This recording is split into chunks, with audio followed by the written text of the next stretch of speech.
been talking about how people use their abilities and ideas in their environments to live their lives. We think of new ideas in the process. Those create the stories of the world we believe in and our worldviews.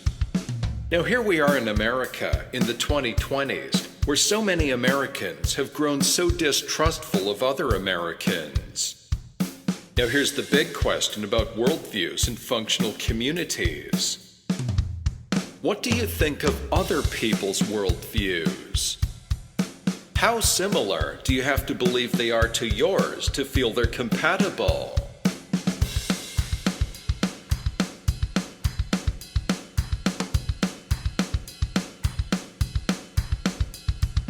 This leads us back to the importance of shared stories, giving a group of people a shared moral framework and a shared understanding of cause and effect.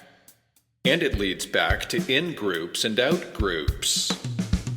How rigid or flexible your beliefs in your worldview are depends on how much you feel you depend on it to make good decisions, and how bad you feel the decisions are of people who don't believe in it. Rigid morality works well in some situations, especially for people who are surrounded by a lot of potential danger. If you grew up on a farm and you've been driving tractors and hunting since you were 10 years old, whoever taught you to do those things probably made sure you learned the right way to do them and made sure you didn't learn to do them the wrong way. That's why you always treat every gun as if it's loaded. That's why you never point a gun at anything you don't intend to shoot. You know all 5 rules of firearm safety, and you'd never go hunting with anyone who didn't know them all. If you teach your kids to drive tractors and hunt when they turn 10, you're going to make sure they learn the difference between the right and wrong ways to do them too.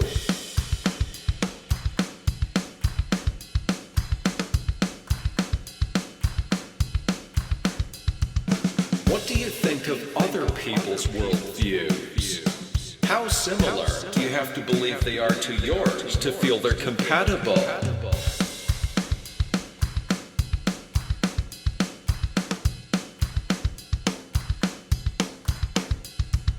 All of our traditional stories come from far back in our history.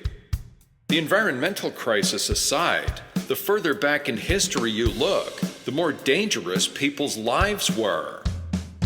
Humanity's collective efforts at creating better lives for ourselves over the centuries have led to less war and famine, better medicine and justice, and in general, fewer ways to die. Any story of the world from before 1945 is a story of the world where the United Nations hadn't been founded yet. Any story of the world from before 1928 is a story about the world before penicillin was discovered. Any story of the world from before 1776 is a story where all the most powerful countries in the world were monarchies, not democracies. Rigid morality doesn't just protect people from the immediate dangers of making bad decisions with guns and farm equipment. It also helps the people of a society work together and depend on each other in the face of unknown danger. In a world where you can be forced to pay more taxes or fight a war anytime your king feels like it, and diseases seem to kill people at random, rigid morality can be part of a plan that keeps people working together instead of drifting apart or turning on each other. If working together makes people's lives better in ways they can't recognize, they need a story of the world that tells them how it does make their lives better. Even if the stories you tell them are nothing but superstitions and have nothing to do with the real ways people's lives are getting better. If you can keep the people working together long enough, their efforts will pay off in ways they can recognize eventually.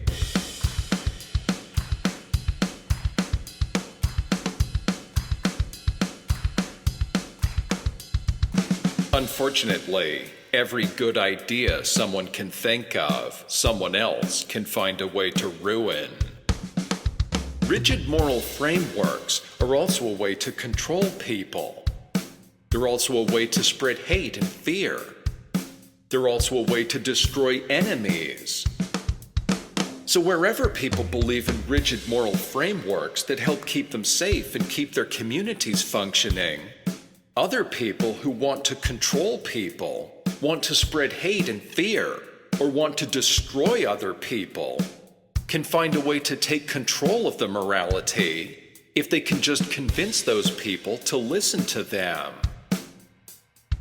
If the rigid morality is based largely on superstitions, so much the better for people who want to control it for other reasons.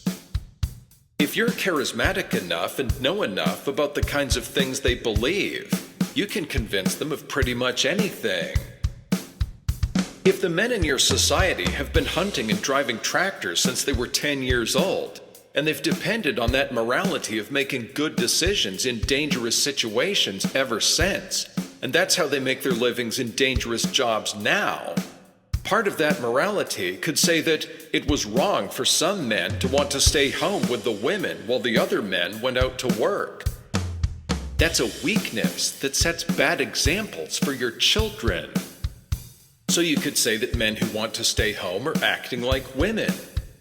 You could call that homosexuality as hyperbole by saying these men act like women so much they want to have sex with men. That would make people equate homosexuality with selfishness and laziness and moral weakness. If you get people to believe that homosexuality is really bad, that makes it sound like a disease. And if it's a disease, it could be contagious. That could mean that being friends with a homosexual could turn you into a homosexual. And if homosexuality is a bad disease that's contagious, it might not even be transmitted the way other diseases are. It might be transmitted through sound. That could mean that listening to music by homosexual musicians could turn you into a homosexual. And if homosexuality could be transmitted that easily, listening to music by musicians who might be homosexuals could turn you into a homosexual. And I'm not making this up, by the way. I grew up around people who believe stuff like this. If people are willing to believe that, what would that do to their sense of morality toward homosexuals? If homosexuality is a highly contagious, incurable disease that causes selfishness, laziness, and moral weakness, the only way to protect yourself from the disease would be to protect yourself from the people who already have it, by keeping them away from all the healthy people, by doing things like throwing them in prison, socially ostracizing them, threatening them or harming them so much they move away, or by killing them. People started out with a fairly good plan for how to make things better for themselves, their families, and their communities by raising their boys to have good attitudes for working with powerful machinery. But somewhere along the way, people who hate homosexuals got hold of the story and twisted it into what they wanted people to believe.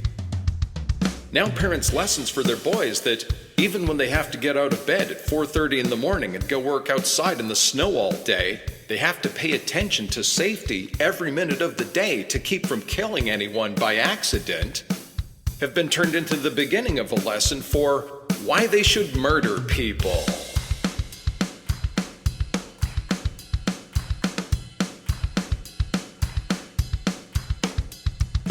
What do you think of other people's worldviews? How similar do you have to believe they are to yours to feel they're compatible?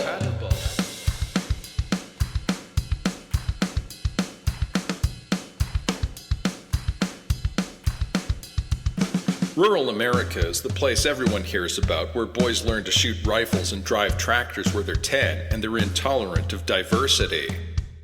If there's a lot of danger around you, you depend on people sticking to your moral framework to keep your society functioning. Anyone who doesn't sets a bad example for your kids. Then a lot of people get confused why homosexuals are so unsafe in black neighborhoods. Something like 95% of black adults in America vote for Democrats. So why are so many of them so intolerant of LGBTQ people? Remember what I just said about people who live in dangerous conditions depending on people sticking to their moral frameworks to make their societies function. Black people aren't a race of liberals. 90% of black Americans identify themselves as religious, which is far more than any other racial group in our country, too. That doesn't mean black people are a race of religious people. Black Americans have had a lot of dangerous living conditions forced upon them over the centuries. So most black people don't vote for conservatives who want to keep doing things according to our traditions. Most black people vote for candidates who want to change things in America, to improve the living conditions of people who have been oppressed. But at the same time, black people have depended on a lot of traditions that give them shared moral frameworks that help keep them focused and working together to make things better for themselves. If a lot of things have gone wrong for you in life, and you know that people are responsible for it, and everyone around you knows it too, and you don't have any way to stop them, that makes you look and feel like someone other people can push around. That feels like a big threat to your social status, and to everything that depends on your social status. So what can you do to improve your social status? What can you do to keep people from looking down on you? One thing you can do is to prove that you can make bad things happen to other people. To prove you're not at the bottom of the people pushing other people around hierarchy. And if there are some people around you who you and a lot of other people around you already look down on, because you have a lot of shared stories about them being lazy, selfish, immoral people. If you make bad things happen to them, that will make you and a lot of the people who know you feel like you're fighting an enemy. Whichever part of the country we're talking about, some individual people decide that there's more to life than this and move away from their dangerous lives and intolerant neighbors. But that usually means moving away from their families, too. Many Americans, like many people everywhere else in the world, don't want to do that.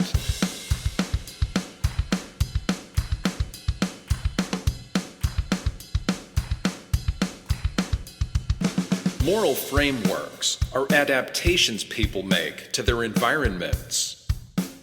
They're ideas that people evolve to help them live in their environments. There's an easy clue to look for in how much the people in an area have done that. Compare the average lifespans of two areas. Wherever people have shorter average lifespans, it means they die more often. They die more often because there are more things there that can kill them. Regardless of which political party people vote for, the higher their death rates, the more their communities depend on their moral frameworks. So the more they depend on people setting good examples for their children on how to stick to their moral frameworks.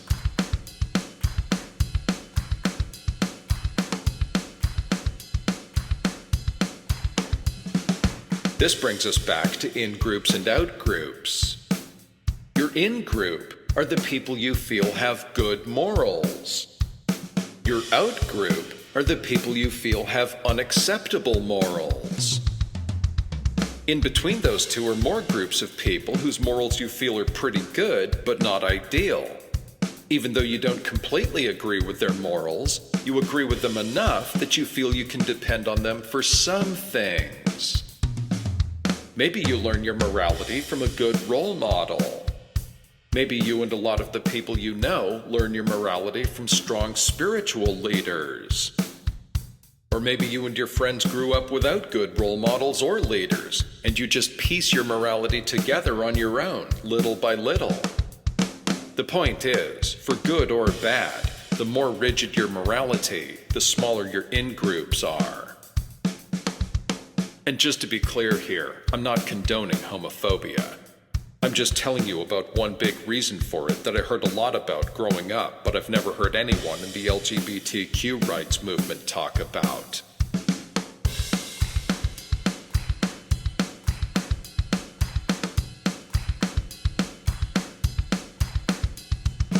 What do you think of other people's worldviews? How similar do you have to believe they are to yours to feel they're compatible?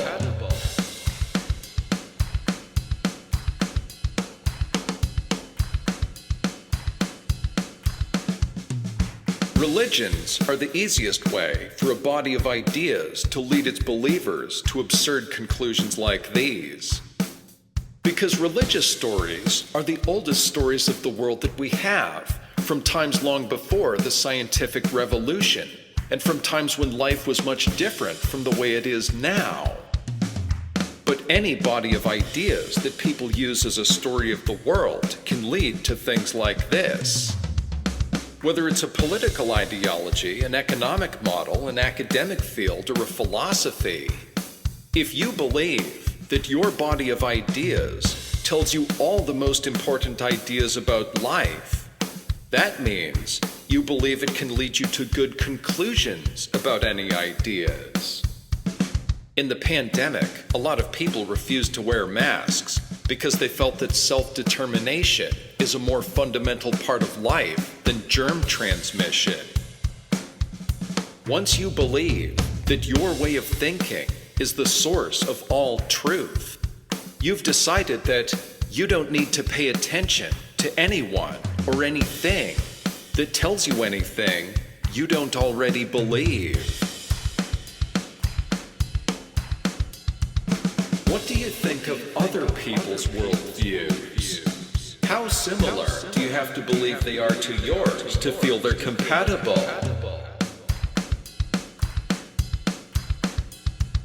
This is Ezra Neeson. You've been listening to Our Lives Matter, a blueprint for an education system for the 21st century, Track 30.